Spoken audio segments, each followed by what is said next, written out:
Jimmy Matlock being a Nazarene. I don't know if we can use that word or not. We got the same denomination. Thank you, Susan. It's an honor to be here with you tonight. I wanted to get here sooner. We had Government Operations Committee today, and a few years ago when I was Judiciary Chair, I really railed on judicial ethics, and to the point I tried to put some just common everyday people on the Judicial Conduct Committee instead of all judges. So they took the bill away from me, gave it to somebody else, and passed it.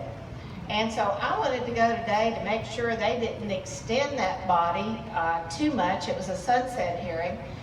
And when I went in, the chairman had planned on making a motion to extend them 4 years, and I got him down to 2 years. Because I'm still getting complaints about we're not actually watching out for the people against some of these judges with what's going on in our courts. And then again, we had a hearing on the State Museum Foundation, and the governing body there, former Mayor Victor Ashe is on that. And as you may have read in the news media, they tried to quieten him recently by creating some policies that they said that we didn't have to approve as rules, but they were trying to keep a member of the commission from talking to the news media.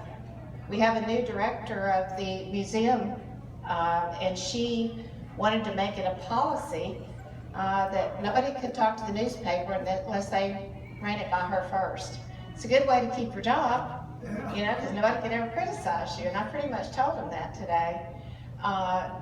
So that's an interesting committee that I serve on and try to keep them straight. But you know, when you go against the judges like that, you can't expect to keep your chairmanship of judiciary either. And I didn't.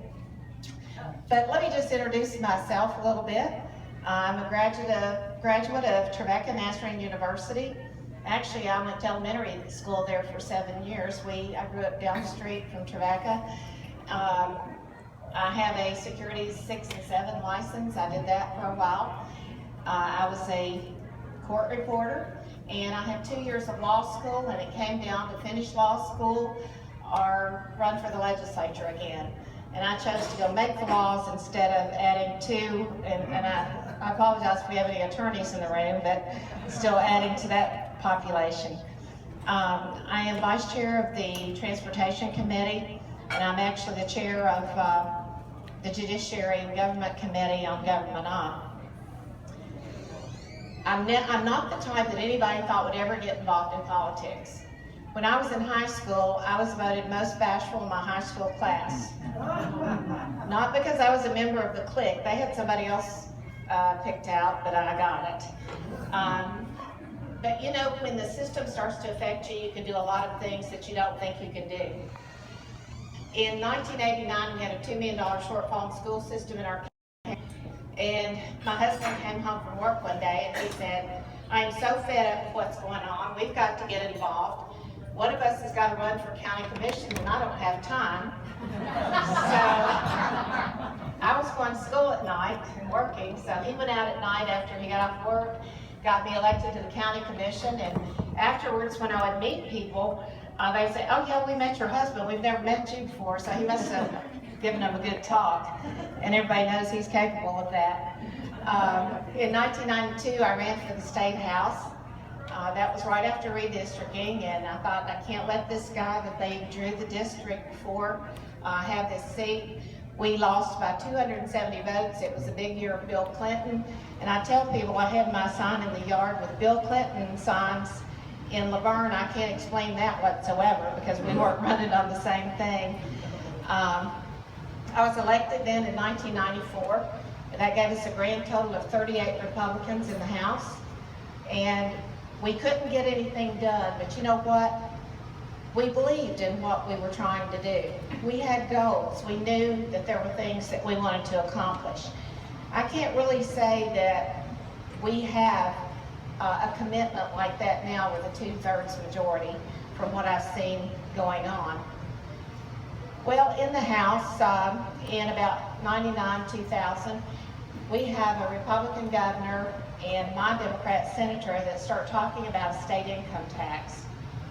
I ran against the state income tax. There had been some talk under the McCord administration, and I thought, this can't happen. I'll never forget when one of our leaders walked into the room, and he's still there, Jimmy, and he said, it's a done deal, we're gonna have a state income tax.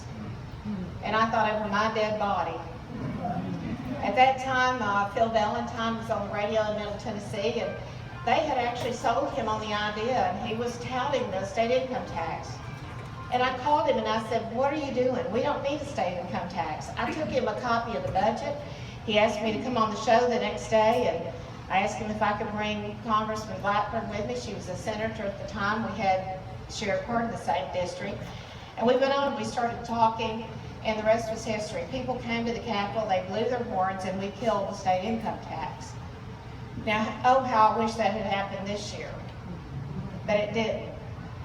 The governor knew that the first thing he had to do was to silence the radio talk show host, one in particular in Nashville in the mornings. So he invited him to his office, and he persuaded him that we needed a gas tax. And so on his show, he defended it, the rest of the year. I was against it from the very beginning. We had a $2 billion surplus. There were 6 senators that voted against the gas tax. And Jimmy, how many in the House? Thank you, Jimmy, for voting against the gas tax. 11 in the House. I thought there were more in the House than that. But then, when the talk became negative, they decided, well, we'll give them some tax breaks, and we'll convince people that we gave them a tax reduction. So they decided to give you 1 cent off the sales tax on food. We had gradually started to reduce that. When we had a huge surplus in the Bredesen administration, I was honored to carry the first sales tax reduction, 1/2 cent. And we had to fight to get that because Governor Bredesen didn't want to give it up. And so we all believed that we needed to take sales tax off of food, but not this way. Then they gave a franchise and excise tax reduction for manufacturers, which just affected about 25 companies across the state of Tennessee. It probably didn't affect any of us.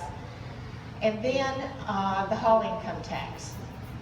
That was very disingenuous to even count that as part of this tax reduction because of Representative Mark Pody, who put an amendment on the bill over in the House last year. That was going to happen anyway. And I will tell you, leadership spanked him for standing up at the last minute on the floor and embarrassing them and putting an amendment on that bill to gradually eliminate the whole income tax. So that's going to happen. That's written in law. Then they brought veterans into it, and they thought, well, we can buy a few more votes if we include veterans and up the exemption on their property tax. And so I didn't buy into it. I didn't vote for it. I was the only committee person on the Transportation Committee on the Senate side that did not vote it out of committee. I was disappointed in some that did, and then later voted against it on the floor. I thought we should have put up a better fight. One of my answers to it, though, was to bring a resolution to go to President Trump and to Congress with all the talk of infrastructure to free up some of that money that they send back to us. Right now, we can spend less than half on roads, and the other part is spent on walking trails, sidewalks, welcome centers, historic structures, and on and on. Because we get those mandates back from Congress, we can't use it for anything else. So our resolution to Congress was take the strings off the money that we get and let us decide how to spend it. Local control. Let the states control that money.